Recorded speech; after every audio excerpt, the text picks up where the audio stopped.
E com vocês, eu deixo a palavra para o nosso irmão João, que vai falar sobre o tema a lei de progresso e a atualidade. Tá. Bom, boa noite a todos, boa noite, senhoras, senhores. Esse tema é um tema muito importante dentro do terceiro livro, tá certo? Em que ele abre um guarda-chuva que é atrelado a ele várias outras leis. Tá? Nós vamos tentar aqui hoje ter um entendimento. Ninguém vai dizer nada de diferente do que tem dentro da doutrina desse livro maravilhoso.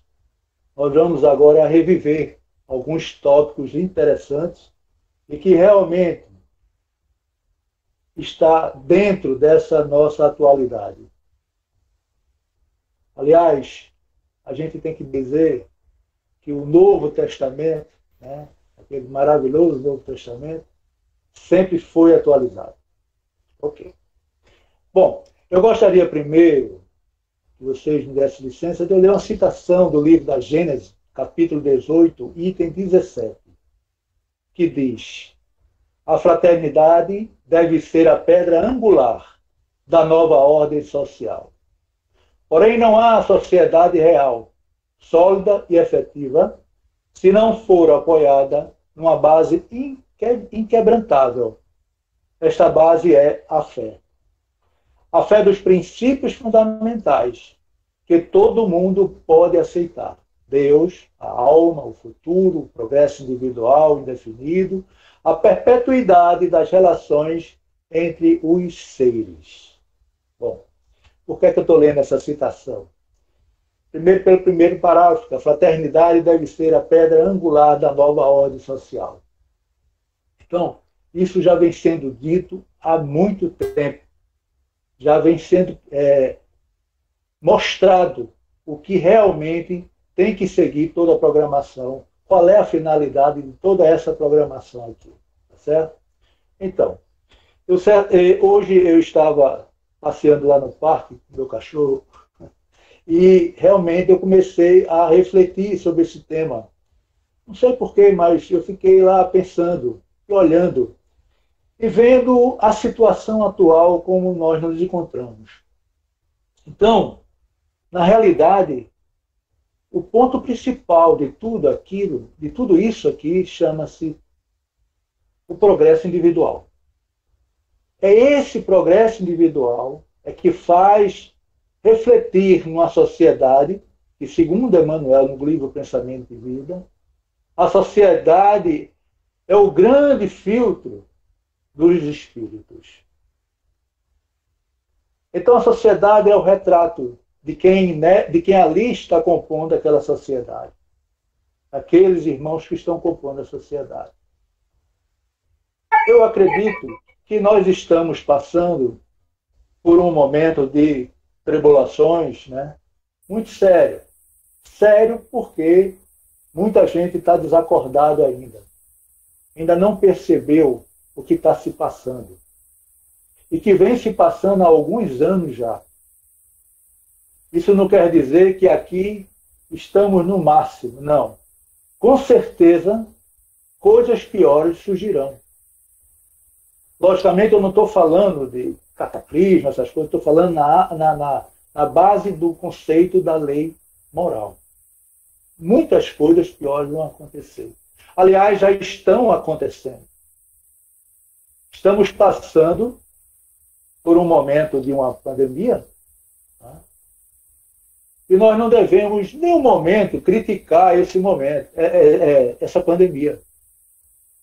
Porque a lei divina, ela é muito sábia, ela é imutável. Ela sabe como proceder às mudanças. Ela sabe como fazer as mudanças. Era preciso que o homem se espelhasse na lei natural. Olhasse a natureza um pouco e tentasse imitar a natureza. A gente normalmente chama formiga e vespas de praga. Não, não são pragas.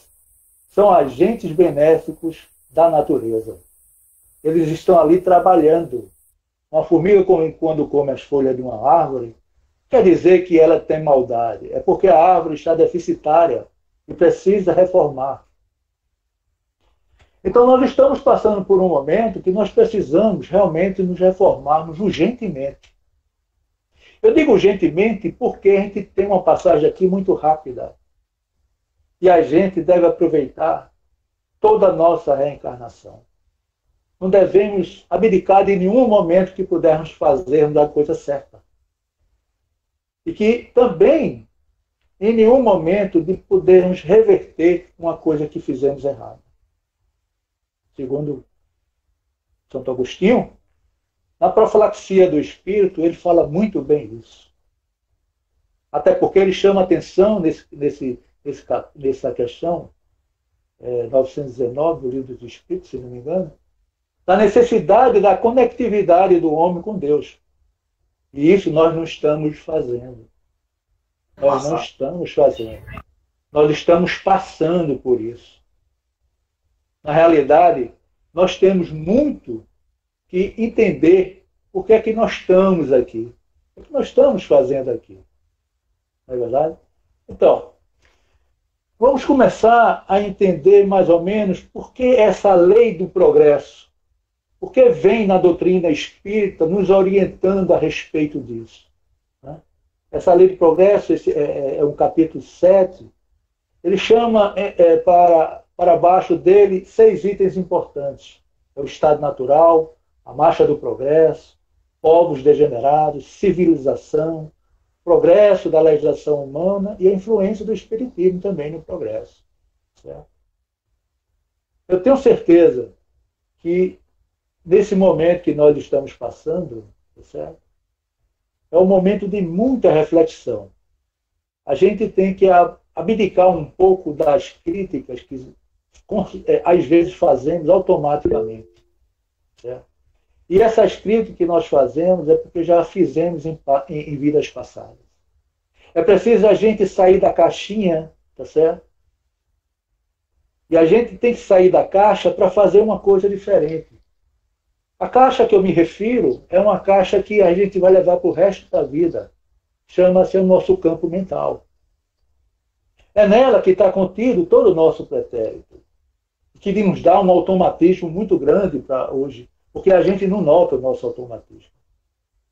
Acho que é preciso a gente sair dessa caixa para fazer as coisas, às vezes, o contrário, mas que dê o mesmo resultado positivo.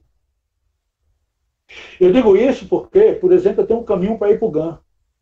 Mas eu não só tenho um caminho para ir para o GAN. Eu tenho outros caminhos para ir para o GAN e chego no GAN. Mas é automático. Entrou no carro, liga o piloto automático do campo mental, da rota, e eu chego lá. E a gente não tem essa preocupação de mudar um pouco, de poder dizer, vou fazer aqui diferente por esse caminho. Então nós estamos também trazendo para todos nós um prejuízo para o nosso desenvolvimento, para o nosso psique. É isso que a gente começa a ficar acomodado. Então a gente tem que virar essa caixinha. E agora está acontecendo muitas coisas interessantes. Que nós podemos testar isso. Nós podemos fazer esse teste. No início aqui da conversa, muita gente não tinha chegado, eu estava argumentando com o Manu. Eu disse, Manu, realmente ninguém estava em Boa Viagem, fazendo festa, nem nada. O Manu disse, onde eu estava também não tinha ninguém. Eu disse, mas tem uma coisa muito interessante, Manu. Há um ano atrás, né, a gente beijava a mamãe, papai e vovó em casa e se mandava para o Réveillon. Deixava a mamãe, papai e vovó em casa. Este ano estamos com vovó, papai e mãe. Passando o Réveillon. E aí? Foi bom? Foi interessante? Papai disse muita coisa, mamãe, vovó, vovô, meus tios. Né? Quer dizer, o sentido da família é muito importante, que está muito aquém. Está muito aquém. A gente tem que entender que quando Jesus disse que quem amar seu pai, sua mãe, seus irmãos, não pode estar comigo, mas ele não era este amor que hoje nós também não temos muito, né? É o amor paternal. Ele queria o amor de respeito do mestre. O amor que você respeita o mestre. E ele era o mestre. Era esse amor que ele queria. Porque esse amor traduzia a confiabilidade o que aquele mestre que estava nos seguindo ia fazer. E nós temos que praticar esse amor. E esse amor começa dentro de casa. Não é verdade? Muito bem. A gente tem que ver duas coisas que existem nesse processo de evolução. Nós temos um estado natural e temos a lei natural. O estado natural é um estado primitivo. Agora, a lei natural, né, essa lei natural é que dá a condição para que o homem seja feliz. Existe também a lei humana, que por necessidade de muitas sociedades são feitas as leis humanas. Mas, se os homens pudessem fazer a lei humana, tomando como base a lei divina, essa lei seria sustentada por longos anos. Porque a lei humana, ela é progressiva. Uma lei da Idade Média não serve mais para nós, de maneira nenhuma. Como daqui a 50, 100 anos, a lei de hoje também não vai servir mais para a geração futura, a nova sociedade. Então, essa lei humana ela é progressiva. A lei divina não, ela é imutável. Ela não muda, ela é aquela lei, ela foi trazida para todos nós para que nós tivéssemos a condição de assimilá-la, está entendendo? E viver essa vida aqui e sermos felizes. Mas nós precisamos também de entender que a humanidade tem uma marcha progressiva, tá certo? Às vezes pode ser lenta. Talvez a nossa marcha esteja lenta nesse momento, devido aos grandes cataclismos morais que estão acontecendo, as grandes mudanças que estão acontecendo. Isso é um sinal da lentidão do progresso da nossa humanidade. E aí, sabiamente, o Pai sabe fazer essas coisas acontecer. E começa a acontecer. Nós vivemos sempre entre duas forças, o moral e a inteligência. Essas duas forças estarão equilibradas, mas tem muito tempo, demanda muito tempo para essas duas forças se equilibrarem. Nós sabemos que realmente a gente, numa sociedade, ela cresce muito rapidamente na sua ciência, na sua tecnologia, né? Essa velocidade que a gente nota aí. Mas é preciso saber também que uma sociedade não se sustenta somente por essa lei de evolução tecnológica. Não. Ela não consegue sobreviver. Por quê? Porque existem duas coisas importantíssimas que vai de encontro ao progresso, que é o orgulho e o egoísmo. E o gênio não sabe dominar isso, porque moralmente ele não está muito ainda preparado. E ele usa isso para o seu bem, para o seu uso, faz o uso próprio dessas coisas das evoluções, das descobertas, das tecnologias, maltratando o seu próximo. Então, ela sozinha não sobrevive de maneira nenhuma. Não consegue sobreviver. E nós estamos vendo muitas coisas aí acontecendo. E vai acontecer muito mais. No capítulo 18 da Gênesis, o item 18, ele diz o seguinte: o progresso intelectual realizado até hoje nas mais vastas proporções é um grande passo. Marca a primeira fase da humanidade, porém, sozinho é impotente para regenerá-la. Por aquilo que nós falamos. Devido ao orgulho, à vaidade, ao egoísmo do ser humano. Ele vai usar isso para satisfazer as suas paixões, as suas vantagens. E isso não vai à frente de maneira nenhuma. Estamos vendo muito bem isso hoje. Muito bem. Mas é preciso também que a gente saiba que a gente tem um tempo para essas coisas. A gente tem um tempo. Pai é muito bom, agora mesmo, né, nós escutamos o que foi falado, foi lido agora por Emmanuel, sobre o Pai, a bondade do Pai que tem conosco, a paciência do Pai que tem conosco, mas Ele é justo. Um dos primeiros deveres do homem é em relação a Deus. Esse é o primeiro dever do homem, em relação a Deus. E Deus é justiça. Então, quando eu disse, a gente tem que aproveitar essa reencarnação. Temos que trabalhar muito, mas muito mesmo. Se você pensa que está fazendo alguma coisa, considere que é nada. Considere nada. Porque nós não podemos nos julgar a respeito da nossa situação moral. Não conseguimos nos julgarmos por isso. Os nossos atos, as pessoas que estão em volta de nós, é que vai ter essa percepção. Mas se a gente estiver vivendo exatamente esse momento, nós também não vamos nos sentir, porque vai participar, vai ser para nós uma normalidade. Eu me lembro de uma história de Madre Teresa, que ela estava limpando o vômito de um doente, e uma senhora chegou no nome dela, mas Madre, a senhora limpando isso? Meu Deus do céu, eu não fazia por dinheiro nenhum. Ela disse, eu também não.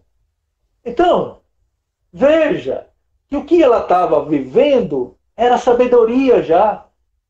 Mas ela não sabia. Ela não sabia, porque ela vivia aquilo. Isso é um exercício de muitas reencarnações. Quando eu digo para a gente aproveitar essa reencarnação, é que pelo menos a gente leve muita informação.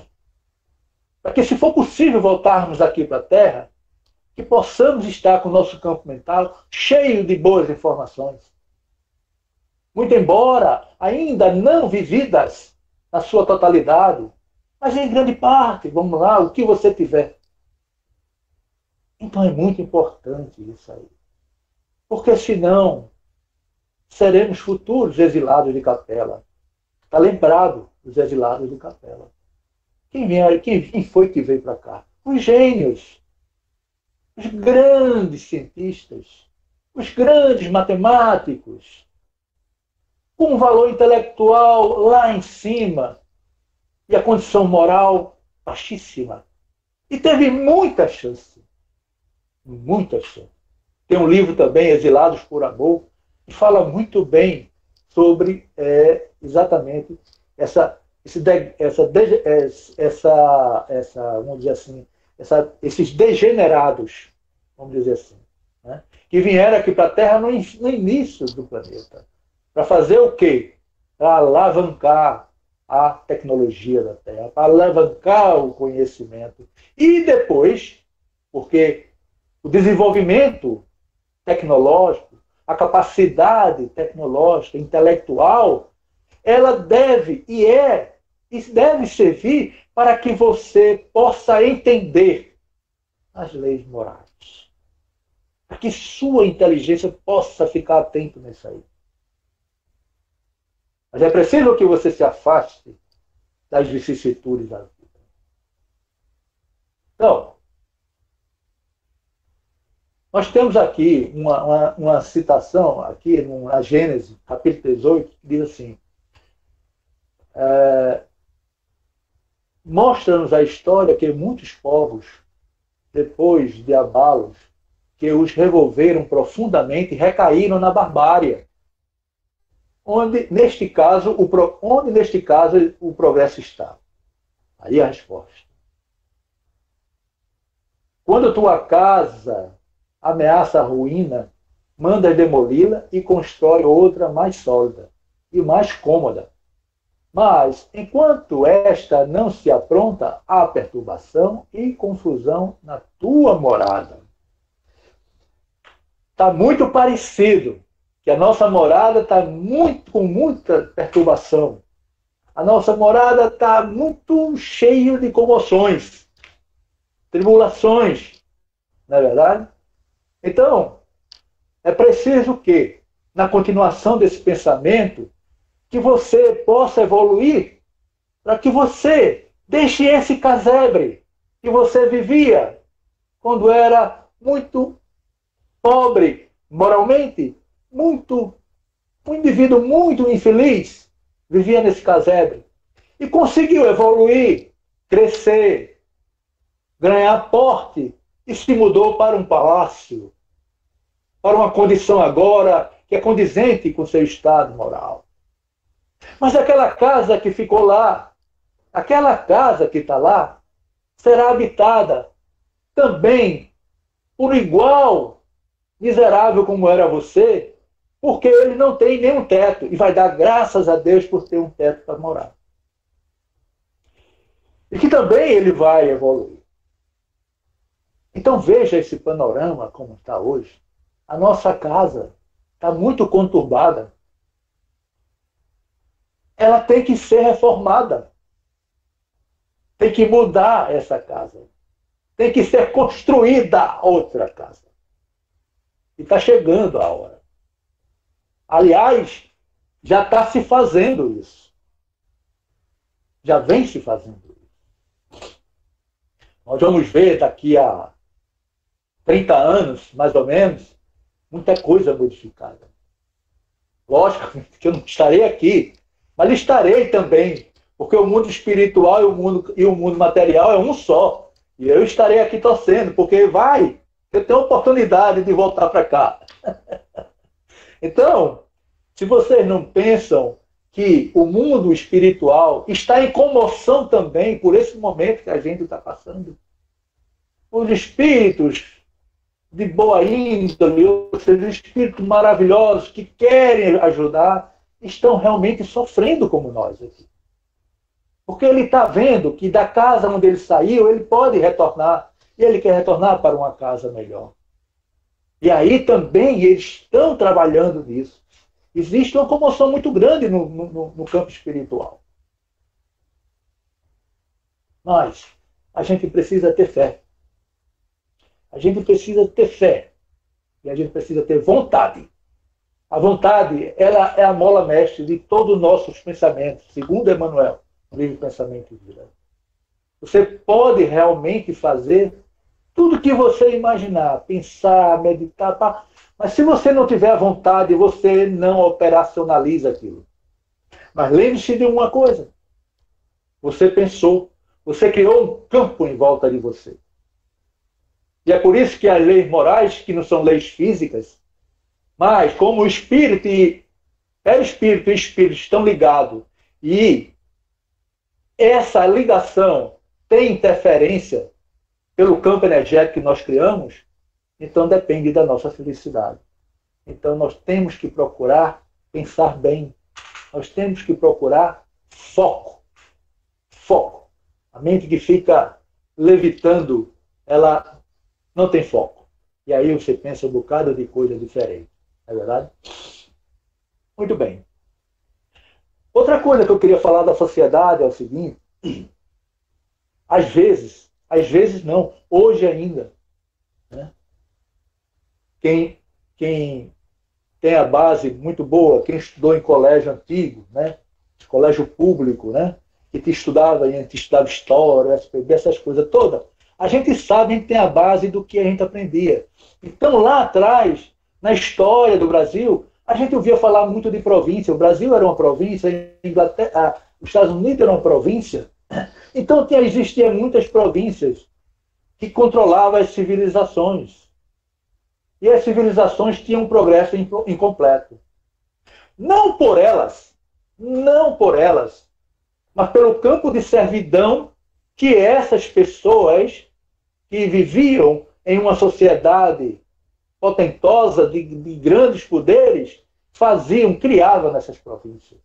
Então, não se deve, tem um questionamento no livro dos Espíritos, né, que diz que se a civilização, os filósofos não entendem que a civilização seja um progresso. Não, ela é um progresso incompleto, por causa dessa criação do campo de servidão dos maiores. Quando, na realidade, era para as pessoas, os maiores, alavancar os menores. Isso está dito. Isso está explicado. Mas, cadê? Onde é que está isso? O que é que nós estamos vendo hoje? Né? Olha, pessoal, eu estou falando aqui da lei do progresso, mas eu estou andando em paralelo com o que a gente está vivendo. Tá certo? Eu não estou em nenhum momento aflito, mas é um negócio que a gente vive e que a gente precisa acordar. Porque o Brasil está muito desacordado. E as coisas estão passando por a gente aqui. Está tudo acontecendo. Só que a gente precisa ter muito cuidado e tentar viver exatamente dentro dos preceitos, dos ensinamentos. Isso é muito importante. O homem progride também com suas leis. Lógico que o homem ele poderia progredir muito mais com as suas leis. A legislação humana é muito importante. Desde que, por necessidade de certas sociedades, são criadas as leis, mas que essas leis tivessem como lastro, ou seja, vivesse sob o guarda-chuva da lei divina. Aí ela teria força. Aí poderia acelerar aquelas pessoas que vivem hoje no primitivismo, da maldade, da crueldade, tá certo? Que pudesse olhar de outra maneira diferente, liderado por um líder que também comprasse essa ideia e trouxesse todas essas pessoas para esse pensamento. Seria muito importante essa lei humana. Mas a gente vê a lei humana sendo feita por interesses singulares. Não tem interesse coletivo, é interesses singulares.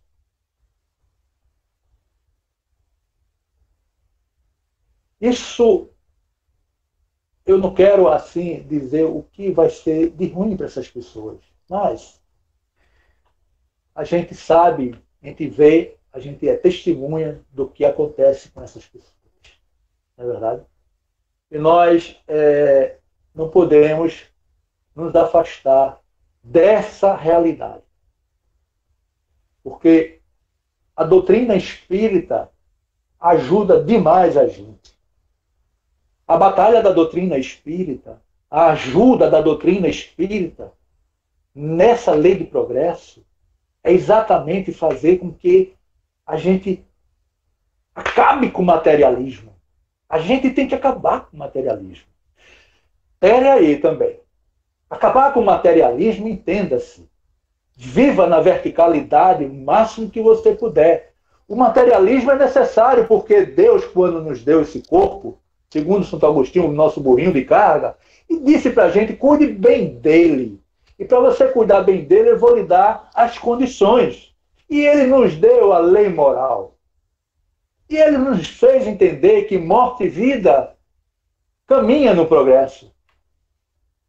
Para manter o nosso corpo, eu preciso de uma vida. Um animal, um vegetal. Né? Mas isso está na lei. Agora, apenas o necessário. Apenas o necessário. E outra coisa, a natureza, ela está para doar aqui para a gente. Mas nós temos que ter reciprocidade. Nós temos que devolver o que nós recebemos. Mas o que nós vemos hoje é diferente. Né?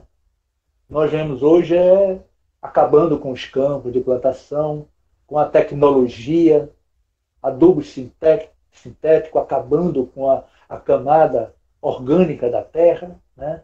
Então, veja onde a doutrina espírita está trabalhando para entender isso. Ainda bem que existe um grupo de pessoas aí, eu estava vendo, chamando-se agrofloresta. Agrofloresta é hoje um conceito de você desenvolver a plantação de verdura, fruta, tal, sem se desfazer da floresta. Ao contrário, trabalhando na podagem, enriquecendo o solo, aumentando o solo. Porque quanto mais matéria-prima você joga, matéria orgânica você joga no solo, ele cresce. Ele proporciona realmente a condição de você plantar e ter bons frutos, boas vegetações. Então, esse é o conceito. E está espalhando por aí, logicamente em quantidades pequenas. Mas vamos torcer que no futuro, né, grandes latifundiários de plantações aí possa aderir a essa ideia e transformar seus milhares de hectares também em grandes florestas e também na sua plantação, plantando dentro das florestas. Mas isso é a lei natural. Isso é a lei da natureza. Não tem nada demais. João não está dizendo nada demais aqui. É apenas uma troca. É isso que a natureza quer, uma troca. Eu lhe dou a terra, você planta, colhe o seu fruto, e você me dá o material orgânico de volta. A casca do seu fruto, a folha da poda da minha árvore, você bota no meu pé. É isso que a natureza pede.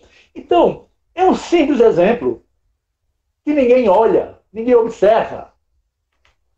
Ninguém traz para o papel e bota dentro de uma sociedade, dentro daquela exigência, mostrando a elas o que deve seguir. Por quê? O egoísmo, o orgulho, está acima ainda dessas mentes que pegam uma caneta ou sobe no palanque ou assume um cargo de chefia, de liderança e faz ao contrário.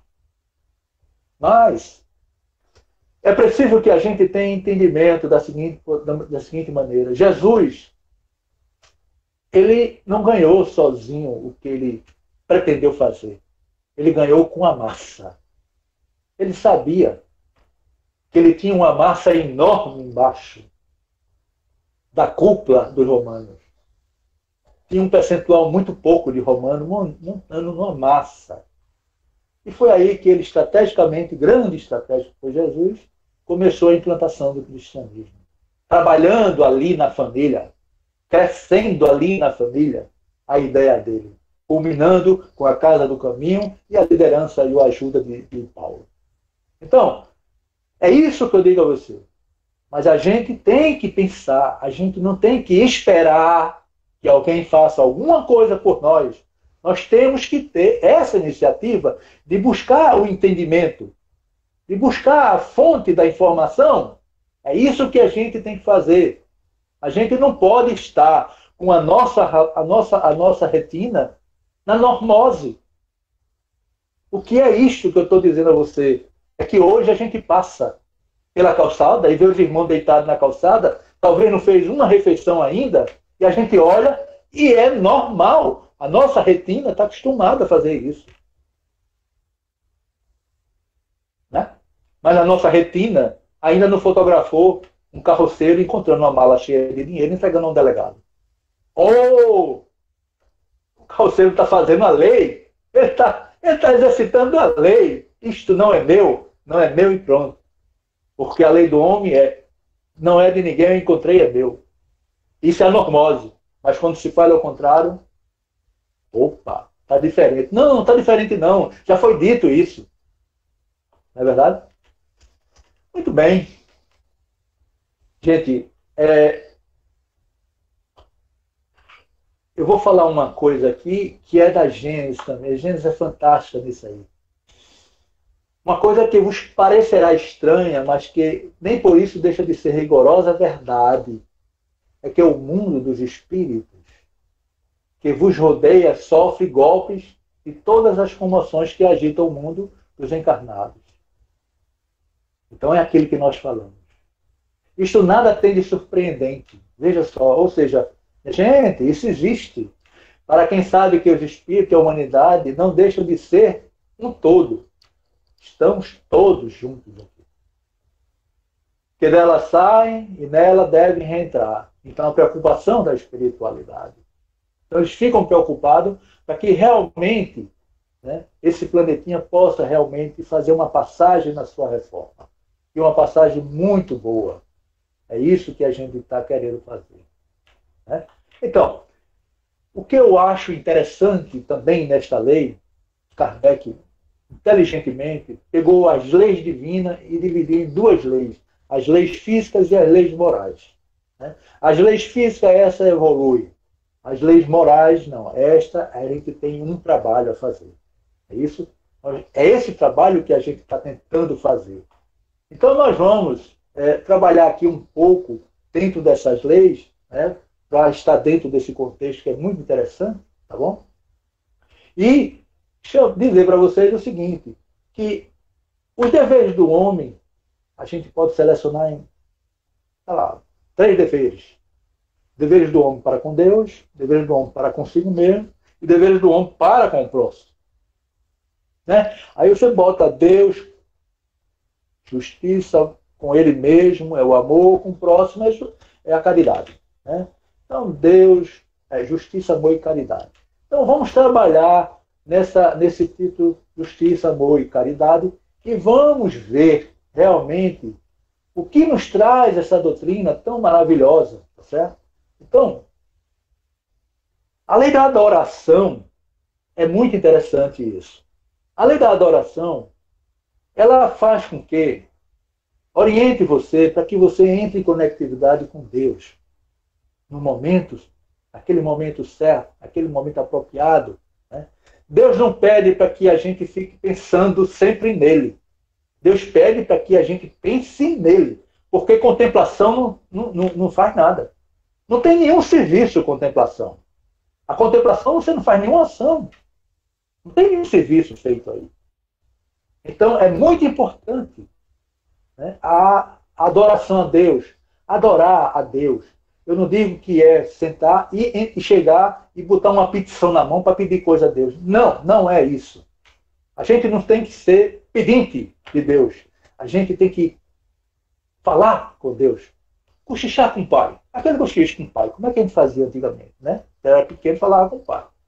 Aquele cochicho com o pai. Aquela fala sem nenhum espaço, com muita intimidade junto dele. E falar para ele das suas preocupações.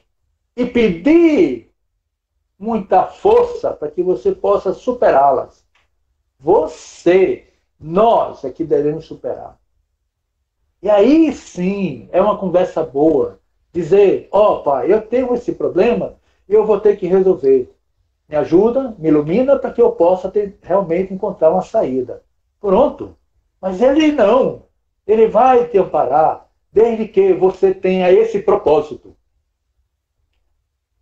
Né? A gente só pode resolver as coisas quando a gente tem um propósito. A gente tem um objetivo, a gente tem a vontade de fazer as coisas. Senão não resolve. Não é verdade? E tem mais. Considerando o próximo. Considerando o próximo. E você não pode resolver uma coisa passando por cima de todo mundo, se é o caso. Tá certo? Ou se é um caso só de você resolver, mas lembre-se das consequências disso que você está resolvendo, como você está resolvendo. Veja a importância de você resolver um caso. Então, essa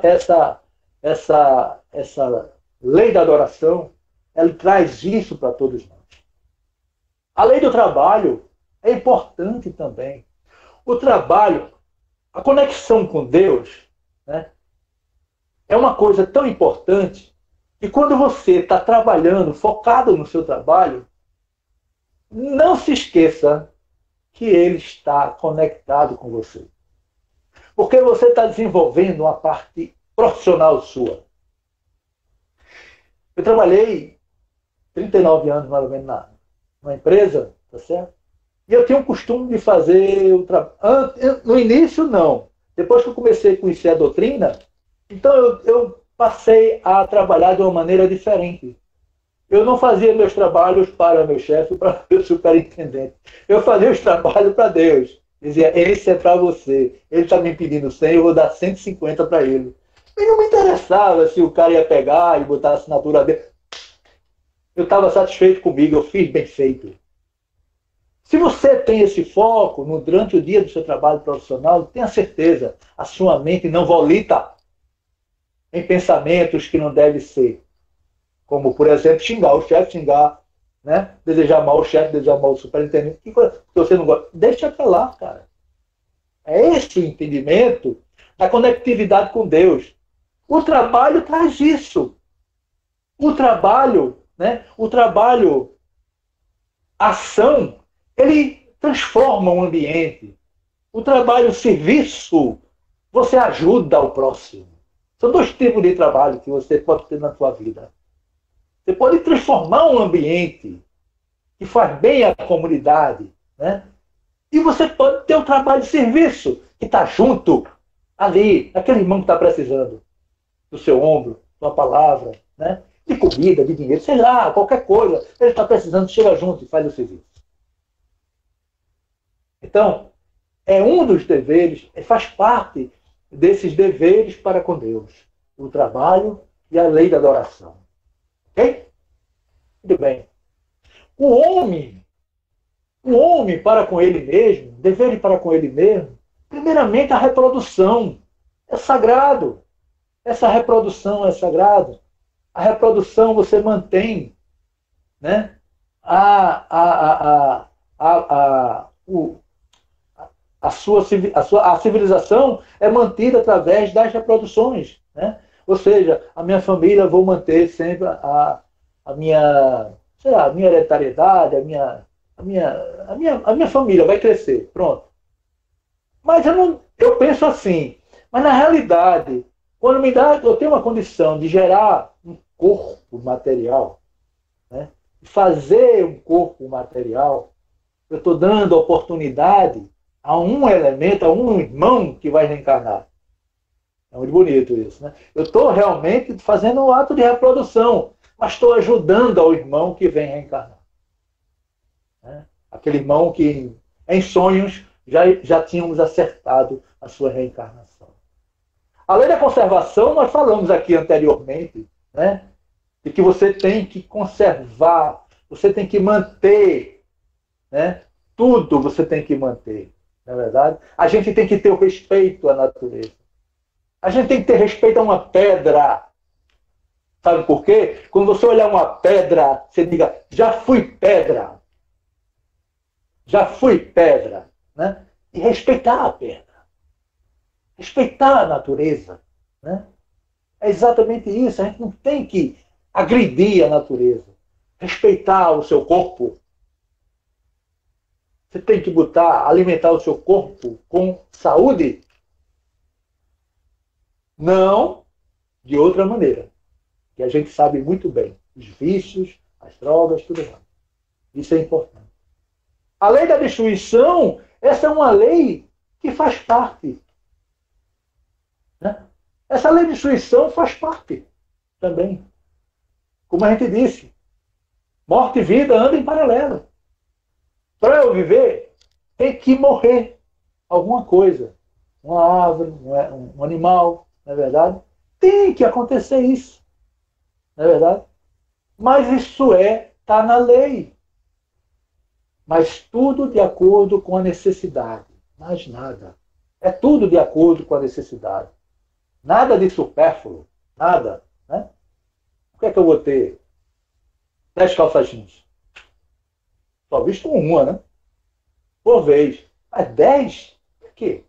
Né? A gente precisa pensar muito nas nossas coisas que estão acontecendo. Ponderar muito. Nós estamos tendo tempo agora, né? Queira ou não queira, a gente tem um tempinho para fazer muita coisa, né? Pelo menos eu estou lendo muito, né? E eu só tenho que agradecer. Mais nada. Por esse momento que eu estou passando. Estamos aqui conversando? Não é verdade? Graças a Deus. Estamos aproveitando também. Então a gente tem que aproveitar tudo. Não tem que reclamar. A gente tem que estar sempre na observação e ver realmente o que está acontecendo em volta de nós. Não é verdade? Bom, os deveres com o homem para com o próximo, a gente vai falar da lei de sociedade. O homem não vive sem ser em sociedade. O homem, há muito tempo, só vive em sociedade. Não é verdade? Isso é importante. E toda a sociedade, né? Toda a sociedade tem que os homens vivem em sociedade, ela gera benefícios. Ela tem um progresso. Toda a sociedade que vive bem, vive progredindo bem juntos. É o retrato de quem vive nessa sociedade, é você tirar uma fotografia dessa sociedade. Para você saber quem vive lá dentro dessa sociedade. É muito importante. E você, dentro de uma sociedade, para que ela viva bem, você tem que aplicar e viver a lei da igualdade. Ninguém é melhor do que ninguém. Ninguém é melhor do que ninguém. Eu não posso pensar numa coisa, saber se aquilo é bom para mim. Primeiro eu tenho que saber o seguinte: isto é bom para o próximo, se for bom para o próximo, é bom para mim. Agora, se é bom para mim, tem que ser bom para o próximo, aí é diferente. É um outro conceito. Então, a lei da igualdade, essa lei tem que existir dentro da sociedade para que ela viva em harmonia. E a harmonia nos dá também a vivência da lei da liberdade, não da libertinagem, tá certo? Da liberdade. O que eu digo a vocês, a liberdade, a nossa liberdade, o livre-arbítrio que nós imaginamos tanto, né, tem limite. Não é? O livre-arbítrio vai até onde está o meu próximo. Ali para diante não é meu mais, né? Aquele campo não me pertence, é um campo do meu próximo. Então a liberdade, com respeito, com inteligência, com pensamentos, isso favorece a sociedade. Então você tem o homem vivendo na sociedade, né, trabalhando para que essa sociedade possa, juntamente, ser bem-sucedida, né, e dentro dessa sociedade, vivendo a lei da igualdade com liberdade. Ah, isso está dito e está explicado. É isso que eu estou dizendo aqui, não estou falando nada demais. Estamos revivendo aqui, não é verdade? A justiça. A questão 875 do Livro dos Espíritos tem uma definição linda da justiça. E diz o seguinte: é a virtude que consiste no respeito aos direitos de cada um. Foi o que nós falamos lá, na igualdade. É a virtude que consiste no respeito aos direitos de cada um. Esta é a verdadeira justiça. Né? Então, nós temos que entender, como eu falei lá atrás, que na justiça existe a lei humana e a lei natural. Que seria bom que tudo fosse feito sob esta lei natural, essa lei de Deus. Seria muito mais interessante. Não é verdade? Muito bem. Nós temos aqui aquele critério que eu falei para vocês, tá certo? Eu trouxe ele novamente aqui, para a gente escutar novamente. Tá certo? Que diz: o critério da verdadeira justiça é desejar para os outros o que se desejaria para si mesmo. Diferente de desejar para si o que se desejaria para os outros. Então, a gente sabe que Jesus, quando trabalhou juntamente na base da sociedade, né, desenvolvendo, trazendo a boa nova, a verdade cristã que ele queria empregar isso, que era o amor, né?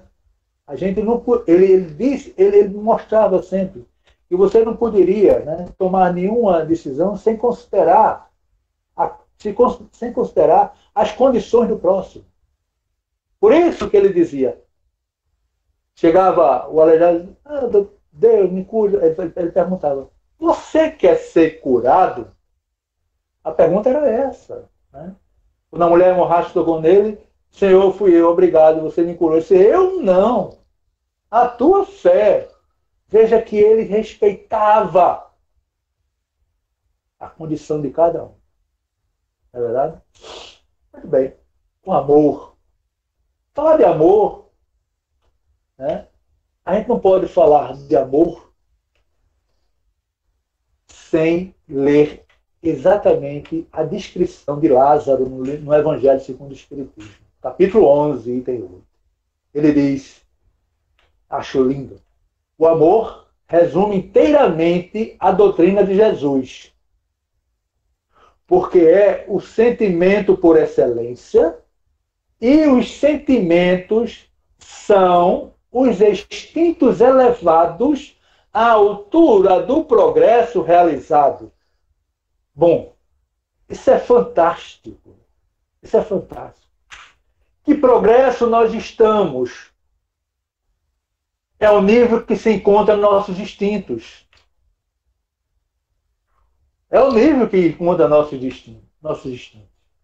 É por isso que a gente vê ainda o homem ainda, vamos dizer assim, eu não vou dizer primitivo, mas muito ligado ainda ao instinto animal. Muito, muito, muito, muito. Mas não quero aqui criticar o animal, porque o animal, se a gente observar, ele dá lições para a gente da lei natural. Ele respeita a lei natural. Ele não tem excesso.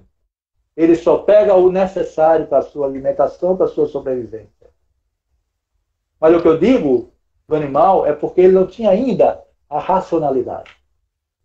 Então, nosso desenvolvimento está com pouca racionalidade.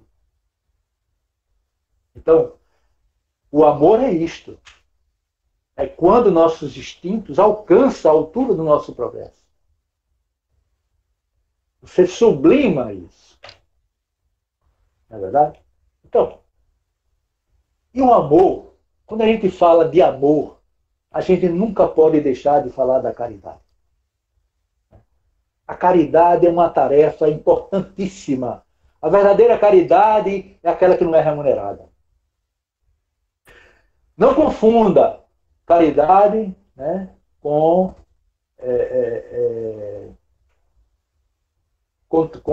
você chega para uma pessoa, né, e quer fazer um favor à pessoa, né? Aí você tem uma instituição, né? E essa instituição promove isso de ajuda às pessoas. Né? Mas essa instituição está mantida, tem uma manutenção dessa instituição. E as pessoas que estão ali estão sendo exatamente oneradas, ou seja, pagas por essa instituição. Tá certo? Então, fazer caridade dessa maneira não é caridade, é uma ajuda que você está fazendo. Mas a caridade, na sua expressão divina, ela não tem paga. Não tem nenhum pago para ela.